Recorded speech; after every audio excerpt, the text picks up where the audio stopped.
Welcome to the guide, Exile. This build guide is going to be slightly different than my other build guides. It is going to be a bit shorter, to the point, and cut many extraneous bits of information out. This means I won't be providing all of the extra unique or rare affix options within the video, however I'll do my best to include those within the written guide where possible. I plan on making these shorter guides for the end of league builds or high-end builds that require expensive itemization. This is for a few key reasons. They can be produced and consumed easier, as I'm already really tight on time that I can actually work on these videos. They are more of a showcase rather than a big template base with lots of options, and generally those going after high budget builds will have a fair understanding of gearing and acquisitions. I may also do this format for beginning of the league builds depending on the mechanical depth of the build in question. So the build that we are looking at today is my Uber Elder farmer, a nice thick jug boy, using my favorite skill, Molten Strike. Oh the balls, how I missed you so. I had originally designed this character for gathering test data for my Uber Elder guide that I plan on releasing shortly. And since the build turned out so strong for not only farming Uber Elder, but basically all high tier content, I figured that I should make a guide for him since you will all ask for it anyways. Of course there are many Molten Strike Juggernaut builds out there, and mine falls in between most of them, taking bits and pieces from each. I really wanted to make mine to be geared directly to face Uber Elder. And that meant I wanted a lot of sustain, recovery, life, mitigations, and not necessarily the highest damage possible. So this build won't have damage through the roof, but will ultimately be able to hold down right click on almost any boss, especially those with physical and cold damage. And of course, since we are gearing to simplify the hardest boss in the game, it won't be cheap.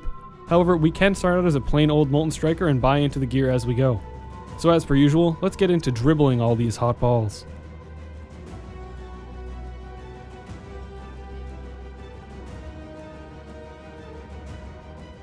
As mentioned in the intro, this build is not cheap. I'm using items such as Comb's Heart, Zoph's Blood, a Watcher's Eye, and rare Elder gear, pushing my cost up easily over 15 exalts, and most of that value is in the Zoph's Blood of course, but not to fear, it can be done like most any Molten Strike build on a budget, working into the items over time and grabbing things such as Avatar Fire or Point Blank from the tree.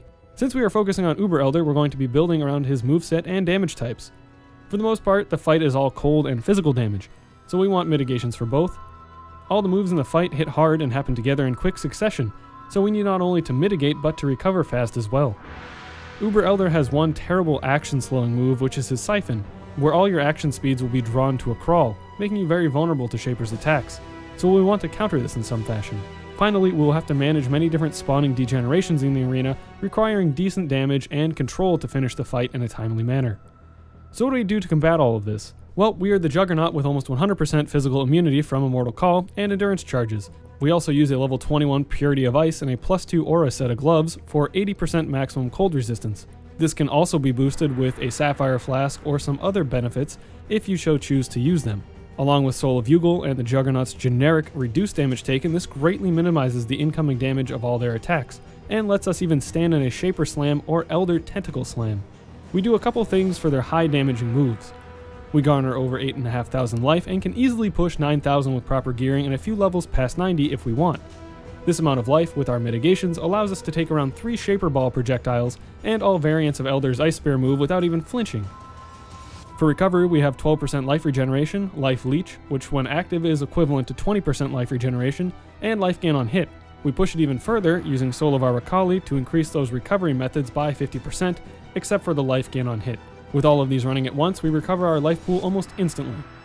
Finally, we of course have a fast Leap Slam to duck out of moves and grab a quick Fortify when necessary. Since we are the Juggernaut, we get stun and slow immunity from the Ascendancy node Unstoppable, allowing us to straight up ignore the Elder's siphoning move completely. For our offensive, we are using Molten Strike, and due to its sheer power, we are able to do very respectable damage to bring the fight to a close in a timely manner. With all of these items put together, we are able to tank almost all the moves that Elder and Shaper dish out, and calmly complete the encounter with panic every time a wave of Shaper projectiles fly at you. We are even able to tank a Shaper's Beam if we are attacking. As for other content such as Mapping Guardians, Elder's Guardians, or even Shaper, we can handle all of that just fine since we have so many mitigations, sustain, and pretty good damage. We are also able to do almost all the map mods, including no regeneration and no leech, but we cannot reliably do Elemental Reflect. The path of building Paceman is included in the description and the written guide.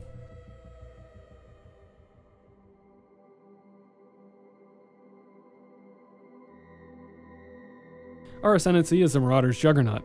This Ascendancy is one of my favorites and gives us a wealth of defense and utility. Unstoppable for our stun and slow immunity. This means we cannot be frozen, so we don't need to even worry about that.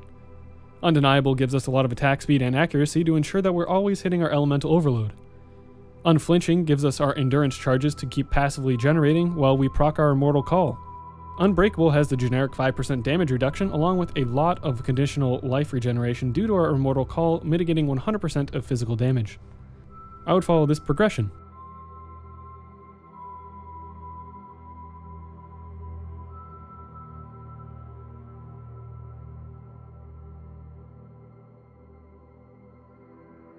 For the passive tree, there are many options due to gearing influencing them. I'll provide information of what to do for each missing part within the written guide and description. In the video, I'll just show what tree I am using due to how many variations that there could be. It is the endgame tree that you want to look for if you're using Growwood Shanks, Zoph's Blood, and a Watcher's Eye with Anger Life Leech. For Pantheons, I recommend using Soul of Arakali for your major. This is for the life recovery rate, and Shock Reduction, which is great for the adds in the Elder fight, which can apply shock. For your minors, Soul of Yugel is our main choice for the reduced cold damage taken, which helps us mitigate even more damage from the Uber Elder fight. For other content, you can of course switch this up to whatever you prefer.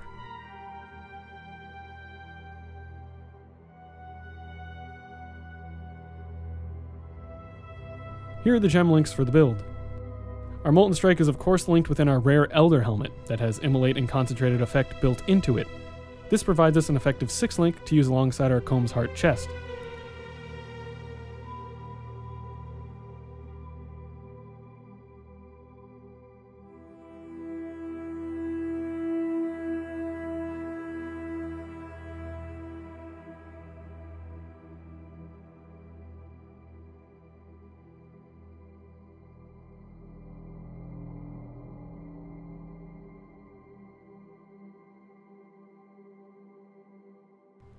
For the helmet, we are striving to get a rare Elder helmet with Concentrated effect, Immolate, and Life as affixes. This allows us to have a 6-link Molten Strike without a socketed chest piece. When mapping, I chose to use another rare Shaper helmet with just Life and increased area of effect, with Ancestral Call replacing elemental damage with attacks to clear faster.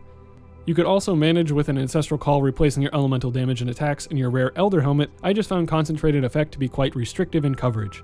As alluded to previously, we are using a Comb's Heart for massive life gains, as well as some fire damage. This is one of the best ways for us to get a huge life pool. You can also use many other chests such as Elder or Shaper rare chest, basic rare chest, or even other unique chests, but this is one will net you the most effective life. I chose to use Tomb Fist for the bit of a damage bump, along with ease of access to finding a +2 level of socketed aura gems corruption implicit on them. This corruption lets us push our level 21 Purity of Ice to a 5% to maximum cold resistance and boost our Anger's damage a bit as well. It is not required, but quite useful for our battle against Uber Elder. The boots are just some basic rares with lots of life, movement speed, and some resistances. You can choose to avoid getting movement speed since we leap a lot, but I find just basic movement speed useful for small adjustments in certain scenarios. The belt is of course just a rare Stygian with life, elemental damage with attacks, and resistances. Our best in slot amulet will of course be a Zoph's Blood due to how many beneficial stats it provides. If you can of course not get your hands on one of these, a rare amulet will work just fine, and you can get Avatar Fire from the tree. 2 rare rings with life, resistance, and attributes will do just fine.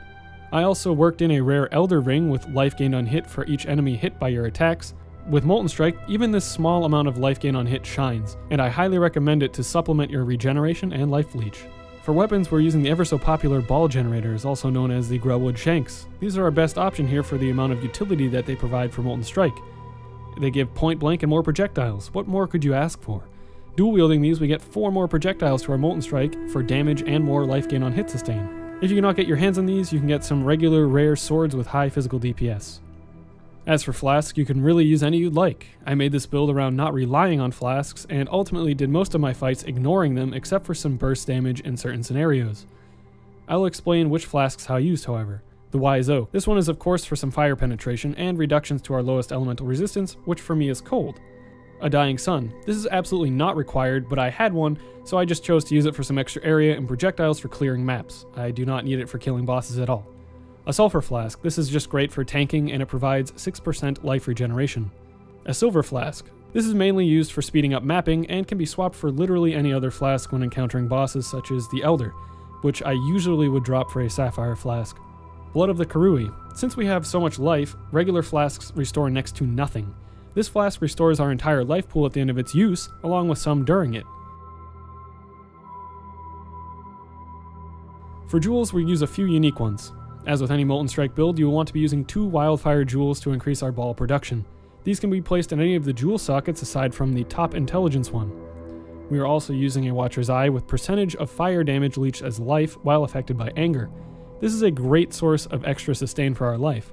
If you feel that you have enough life gain on hit from an Elder Ring, this could be dropped for damage penetrates, percentage of fire resistance while affected by anger, or you could just use another rare jewel. For rare jewels, I won't be providing their affix priority within the video, but they can be found within the written guide. I will just be showing example jewels for what I've used. Ensure that you get +2 mana gain for each enemy hit by your attacks on at least 1 jewel. This will be plenty to sustain your Molten Strike. For Abyss jewels, you'll definitely want to look for one with chance to blind enemies on hit with attacks, because you hit them so often, they're almost always blinded.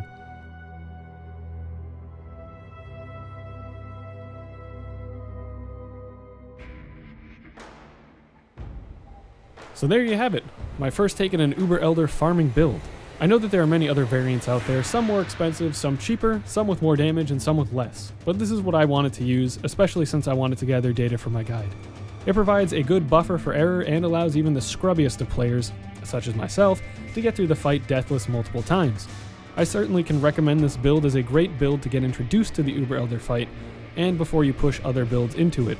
And also let me know what you think of this format, if it works for you, and if you would like to see other things changed. As always, thanks for watching, and I'll see you in the next one, Exile.